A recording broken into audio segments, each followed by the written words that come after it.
నమస్తే. బండి సంజయ్ కుమారుడు బండి భగీరథ్ ఈ సాయంత్రానికే లొంగిపోబోతున్నాడా, లేదు అరెస్ట్ చేయబోతున్నారా? రకరకాల చర్చలు జరుగుతున్నాయి. రకరకాల వార్తలు బయటకు వస్తున్నాయి. ఢిల్లీలో ఉన్నాడు, ఈ సాయంత్రానికి హైదరాబాద్ రాబోతున్నాడని కొంతమంది. రేవంత్ రెడ్డి బండి సంజయ్కి ఫోన్ చేసిండు, ఇక ఇంతకంటే ఇక చేయడానికి ఏమీ లేదు, మీ కొడుకుని మీరు సరెండర్ చేయించండి అని చెప్పినట్టుగా కొంతమంది. అంటే ఇవన్నీ కూడా స్పెక్యులేషన్స్ అయి ఉండొచ్చు, నిజాలు అయి ఉండొచ్చు, ఏమన్నా అయి ఉండొచ్చు. ఇంకొక వైపున హైదరాబాద్లోనే ఉన్నాడు, లొంగిపోబోతున్నాడు. ఈ సాయంత్రానికి ఆయన అరెస్ట్ని పక్కాగా పోలీసులు చూపించే అవకాశం ఉందని ఇంకొందరు. ఇట్లా రకరకాల డిస్కషన్స్ జరుగుతున్నాయి. అన్నింటికంటే ముఖ్యంగా పోలీసుల హడావుడైతే కనబడుతున్నది.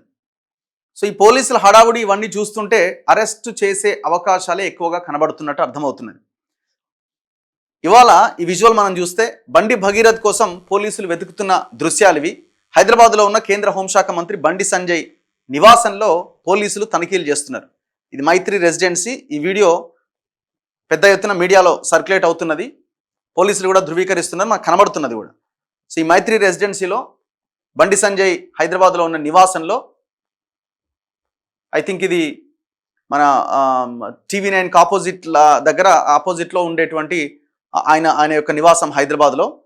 సో అక్కడ పోలీసులు తనిఖీ చేస్తున్నారు బండి భగీరథ్ ఎక్కడున్నాడు ఏంటని. సో చాలామంది పొలిటికల్ అనలిస్టులు కానీ చాలామంది చెప్పేది ఏంటంటే ఆల్రెడీ పోలీసులకి ఎక్కడ ఉన్నాడో ఏంటో సమాచారం తెలుసు. సో కాబట్టి అది పెద్దగా, ఎందుకంటే పోలీసులకు ఎంతసేపు ఎక్కడ ఉన్నాడో కనుక్కోవడానికి, హై ప్రొఫైల్ సంబంధించిన ఫ్యామిలీకి చెందిన వ్యక్తి ఎక్కడున్నాడో కనుక్కోవడం పెద్ద సమస్య కాదు కదా.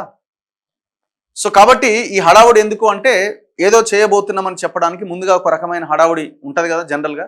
సో మేము పట్టుకున్నామని చెప్పుకునేటువంటి ప్రయత్నం అనమాట. ఇష్యూ మొత్తం పొలిటిసైజ్ అయిపోయింది. ఈ పొలిటిసైజ్ అయిన నేపథ్యంలో ఇప్పుడు అరెస్ట్ కాకుండా మాకు దొరుకుతలేడని ఇంకా కాలయాపన చేసేటువంటి అవకాశం లేకుండా పోయింది. అది చివరికి ఏడు దాకా వచ్చిందంటే ఒకవేళ అరెస్ట్ చేయకపోతే రేవంత్ రెడ్డి బండి సంజయ్ ఒకటే, ఇప్పటికే పెద్ద ఎత్తున చర్చ ఉన్నది. ఇక ఒకవేళ అరెస్ట్ చేయకపోతే మాత్రం ఇక మొత్తం రేవంత్ రెడ్డి అరెస్ట్ కాకుండా చూసుకున్నాడనే ఇది రేవంత్ రెడ్డి మీద పడుతున్నది. సో దాంట్లో భాగంగా ఇప్పుడు ఈయనకు అరెస్ట్ చేయక తప్పని పరిస్థితి. ఇంకొక వైపున బండి సంజయ్ విషయం ఆయన యాంగిల్లో చూసినా బండి సంజయ్ కూడా ఆప్షన్ లేకుండా పోయింది. ఇక వాళ్ళు ఒకే ఒక్క అంశం మీద హోప్ పెట్టుకున్నారు. ఒకటి, అమ్మాయిని మైనర్ కాదు మేజర్గా నిరూపించాలి, ప్రూవ్ చేయాలి అని ఒక ప్రయత్నం జరిగింది. అందుకే వాళ్ళు కోర్టులో CRLP వేసినప్పుడు, ప్రైమ్ పిటిషన్ వేసినప్పుడు దాంట్లో ఆయన నిన్న మొన్న జరిగిన ఆర్గ్యుమెంట్స్లో చాలా క్లియర్గా వాళ్ళు ఒకటే మెన్షన్ చేశారు, ఆమె మైనర్ కాదు మేజర్. ఎప్పుడో 2021లో ఒక ర్యాష్ డ్రైవింగ్ కేసులో అక్కడ నమోదైన ఛార్జ్ షీట్లో ఆమె వయసు 15 సంవత్సరాలుగా పేర్కొనబడి ఉన్నది. సో కాబట్టి ఆమె మైనర్ కాదు. 2025 డిసెంబర్ 31కి వచ్చేసరికి ఆమె మేజర్ అని ఒకటి చూపించే ప్రయత్నం చేశారు. సో మేజర్ అయినా మైనర్ అయినా రేపే ఒకవేళ అటెంప్ట్ చేస్తే రేప్ కేసే కావచ్చేమో, కానీ మైనర్ అయితే అది పోక్సో, ఒకవేళ మేజర్ అయితే అది రేప్ కేసు కిందకి వస్తుంది. సో కాబట్టి ఈ పోక్సో నుంచి బయటపడడానికి, కేసు తీవ్రత నుంచి బయటపడడానికి ఒక ప్రయత్నం జరిగింది, కానీ అది చెల్లుబాటు కాలే. గవర్నమెంట్ అఫీషియల్గా ఉన్న 2 డేట్ ఆఫ్ బర్త్ సర్టిఫికేట్స్, ఒకటి మీ సేవ నుంచి వచ్చింది, ఒకటి GHMC నుంచి వచ్చింది, ఆ రెండింటిని పరిశీలించి పరిశీలించిన ఆ రెండింటి ప్రకారం చూసిన అమ్మాయి మైనరే. సో గవర్నమెంట్ అఫీషియల్గా నిన్న పబ్లిక్ ప్రాసిక్యూటర్ పల్లె నాగేశ్వరరావు గారు కోర్టుకు ఒక సీల్డ్ కవర్ డాక్యుమెంట్ సమర్పించారు. ఆ సీల్డ్ కవర్ డాక్యుమెంట్లో అమ్మాయి మెట్రికులేషన్ 10th క్లాస్కి సంబంధించిన సర్టిఫికేట్స్ని కోర్టు ముందు సబ్మిట్ చేసి, అమ్మాయి వయస్సు 17 సంవత్సరాల 3 నెలలు. సో అమ్మాయి మైనరే. ఇగో ఈ డాక్యుమెంట్స్ ప్రకారం కానీ 10th క్లాస్కి సంబంధించిన డాక్యుమెంట్స్ని కోర్టు ముందు, జడ్జి ముందు ప్రొడ్యూస్ చేసింది. సో ఇంకా అది తేలిపోయింది, ఇంకా అది క్లోజ్ అయిపోయింది అక్కడితో. సో అమ్మాయి మైనర్ అని ప్రభుత్వం తేల్చేసింది. ఇక దాని తర్వాత పర్టికులర్గా ఈ పోక్సో కేసుల్లో చాలా సివియర్ సెక్షన్ ఇది, section 5(1) red with section 6. So ఈ సెక్షన్ చాలా సివియర్ సెక్షను, 20 సంవత్సరాల జైలు శిక్ష పడే సెక్షను, కేసు తీవ్రతను బట్టి జీవిత ఖైదు కూడా పడేటువంటి సెక్షన్ ఇది. సో ఇంత సీరియస్ సెక్షన్ పెట్టిన తర్వాత అరెస్ట్ చేయకపోతే ఇక్కడ ఉన్న స్టేట్ గవర్నమెంట్ మీద పూర్తిగా ప్రజలు తప్పుపట్టే అవకాశం ఉంది. అటువైపున ఆయన్ని కాపాడే ప్రయత్నం ఇద్దరు కలిసి చేసిరని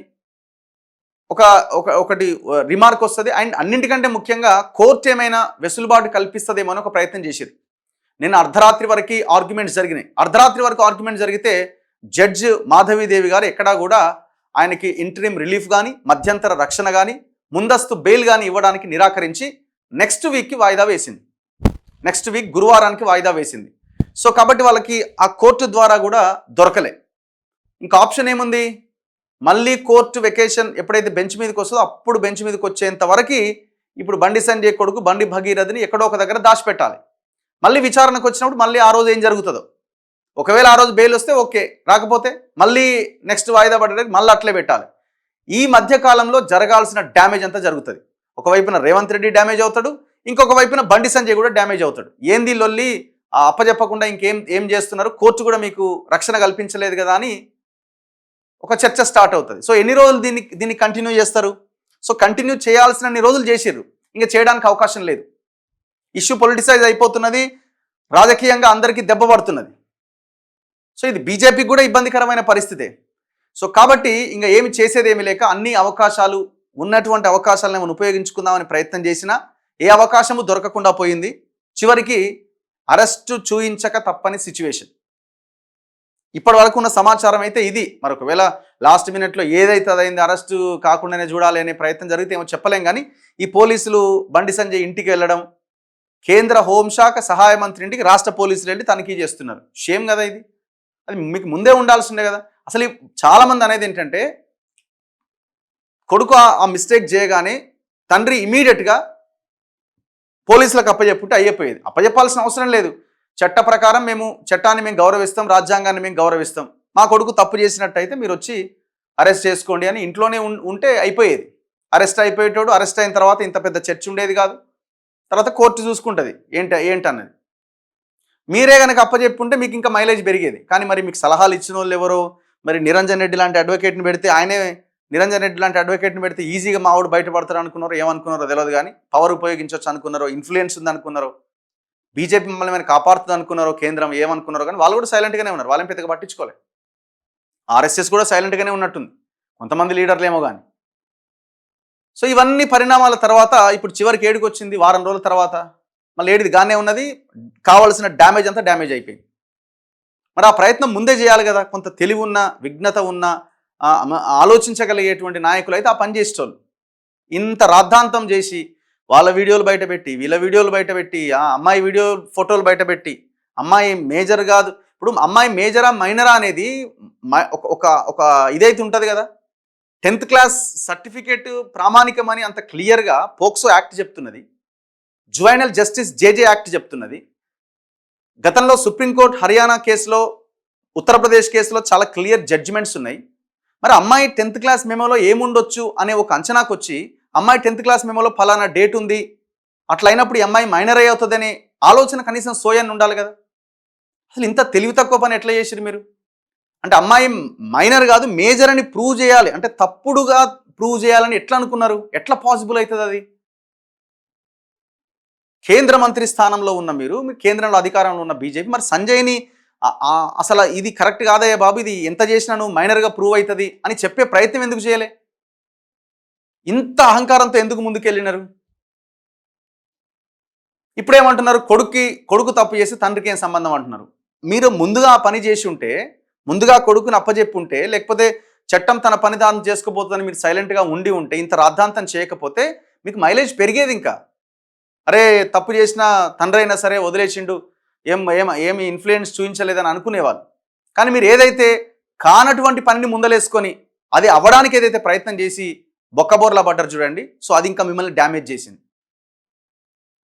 మరి ఇప్పటికైనా ఈ సాయంత్రానికైనా ఆయన్ని చూపించే అవకాశం ఉందా, అరెస్ట్ చేసే అవకాశం ఉందా లేదా అన్నది చూడాలి. జరిగే అవకాశాలు ఎక్కువగా ఉన్నాయి. ఇప్పుడు ఈ వీడియోలు ఇవన్నీ బయట జరుగుతున్నాయి, హడావుడి ఇదంతా చూస్తుంటే ఇంకా అవకాశం లేదు. నెక్స్ట్ వీక్ గురువారం దాకా ఆగాలి. గురువారం దాకా ఆగేలోపు ఈ డ్యామేజ్ ఇంకా పెరుగుతూనే ఉంటుంది తప్ప తగ్గదు. రేవంత్ రెడ్డి కూడా ఇప్పుడు ఇది తలకు మించిన సవాల్ అయిపోయింది. ఇప్పుడు అరెస్ట్ చేయకపోతే రేవంత్ రెడ్డి, బండి సంజయ్ ఒకటి ఆర్ఎస్ బ్రదర్స్ అని నడిపిస్తున్నారు మొత్తం. సో కాబట్టి ఇంకా తప్పదు అరెస్టు. ఆయన లొంగిపోతాడా లేకపోతే అదే జరుగుతుంది. ఆయనే పోలీస్ స్టేషన్కి రావడమో, ఎక్కడో ఇంట్లో ఉండడమో, పోలీసులు వెళ్ళి తీసుకురావడమో, ఏదో సంథింగ్ జరిగే అవకాశం పెద్ద ఎత్తున కనబడుతున్నది. చూస్తూనే ఉండండి మన తొలి వెలుగు.